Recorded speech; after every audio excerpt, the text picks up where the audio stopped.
Cryptocurrency কি? Cryptocurrency এক ধরনের ডিজিটাল কারেন্সি বা মুদ্রা। সরকার বা রাষ্ট্র এটি উৎপাদন করে না বা যোগান দেয় না। ক্রিপ্টোগ্রাফি দ্বারা সংরক্ষিত থাকায় এই মুদ্রা জাল করা প্রায় অসম্ভব।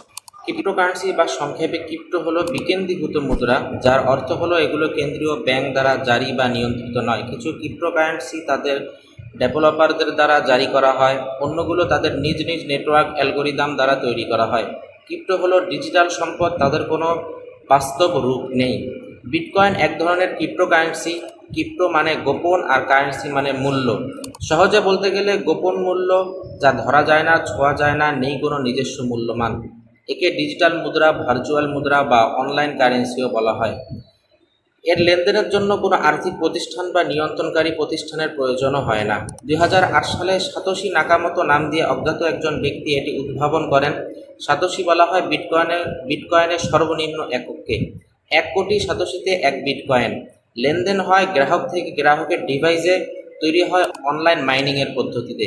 হিসাব রাখা হয় ব্লকচেন পদ্ধতির মাধ্যমে, যা হ্যাক করা অসম্ভব বলে দাবি করা হয়। এ পর্যন্ত তাদের ব্লকচেন ডাটাবেজে 1,48,945 মেগাবাইট ডাটা জমা হয়েছে। বিটকয়েন সংরক্ষণ করা যায় দুইভাবে, এক মাইনিংয়ের মাধ্যমে, দুই ক্রয় করে। মূলত শক্তিশালী কম্পিউটারের মাধ্যমে কিছু গাণিতিক জটিলতা দ্রুত সমাধান করাকেই মাইনিং বলে। ঢাকা বিশ্ববিদ্যালয়ের সহকারী অধ্যাপক বি.এম. মাইনুল হোসেন বলেন, বিটকয়েন মাইনিং বলা হয়, মাইনিং হচ্ছে মূলত কিছু গাণিতিক জটিলতা সমাধান করার নাম। সবাই একসঙ্গে ওই গাণিতিক জটিলতা সমাধান করতে চায়। ধরুন 1000 জন একসঙ্গে সমাধানের চেষ্টা করে, একজনই সেখান থেকে বিজয়ী হবে। যে সবার আগে সমাধান করতে সক্ষম হয়েছে, এখানে সবাই লোকসান হবে, শুধু বিজয়ী ব্যক্তি কয়েন পেয়ে যাবে। এভাবে মাইনিং করে বিটকয়েন তৈরি হয়। সংরক্ষণ করা হয় ইলেকট্রিক বিশেষ পন্থা ই ওয়ালেটের মাধ্যমে। বেচাকেনার মাধ্যম হিসেবে ব্যবহৃত হয় ই ওয়ালেট। বিশ্বের শ্রেষ্ঠ ধনী বিল গেটস বিটকয়েনকে মনে করেন ভবিষ্যৎ পৃথিবীর অর্থ। কিন্তু যুক্তরাষ্ট্রের সাবেক প্রেসিডেন্ট বারাক ওবামা এই কয়েন নিয়ে উদ্বেগ প্রকাশ করেছেন, কেননা রাজস্ব আদায়ের ক্ষেত্রে একটি বড় চ্যালেঞ্জ হিসেবে দাঁড়াতে যাচ্ছে বিটকয়েন। শুধু তাই নয়, এর নিয়ন্ত্রণ করাও অসম্ভব, কারণ বিটকয়েনের লেনদেনের ক্ষেত্রে লেনদেনকারীর সব তথ্য কঠোরভাবে গোপন করা হয়। ফলে আইন শৃঙ্খলা রক্ষাকারী বাহিনীর পক্ষেও লেনদেনকারীকে শনাক্ত করা সম্ভব নয়। এর মাধ্যমে মানুষের লেনদেনের গোপনীয়তা বাড়ছে মনে হলেও এর অসদ্য ব্যবহারই বেশি হচ্ছে।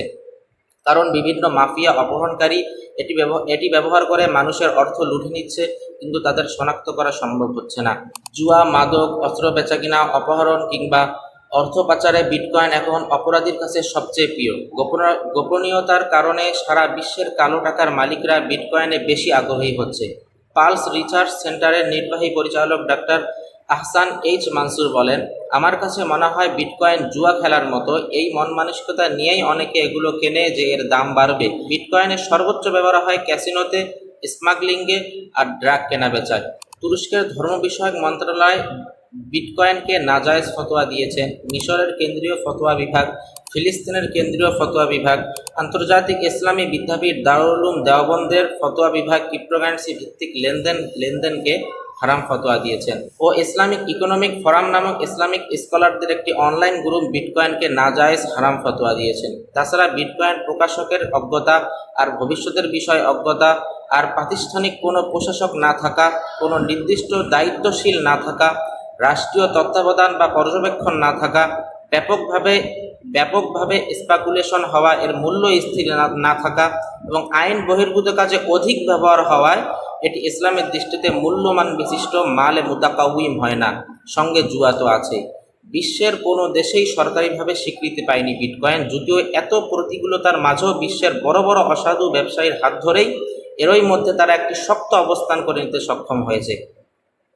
ক্রিপ্টোকারেন্সি ভিত্তিক লেনদেনকে হারাম উল্লেখ করে তা মুসলমানদের জন্য নিষিদ্ধ ঘোষণা করেছেন, হারাম ঘোষণা করেছেন ইন্দোনেশিয়ার ধর্মীয় সংস্থা ন্যাশনাল ওলেমা কাউন্সিল। তাই যারা এ ধরনের হারাম ব্যবসায় জড়িত, যত দ্রুত সম্ভব এই ব্যবসা থেকে বিরত থেকে আল্লাহর কাছে হালাল রুজির জন্য দোয়া করা প্রয়োজন।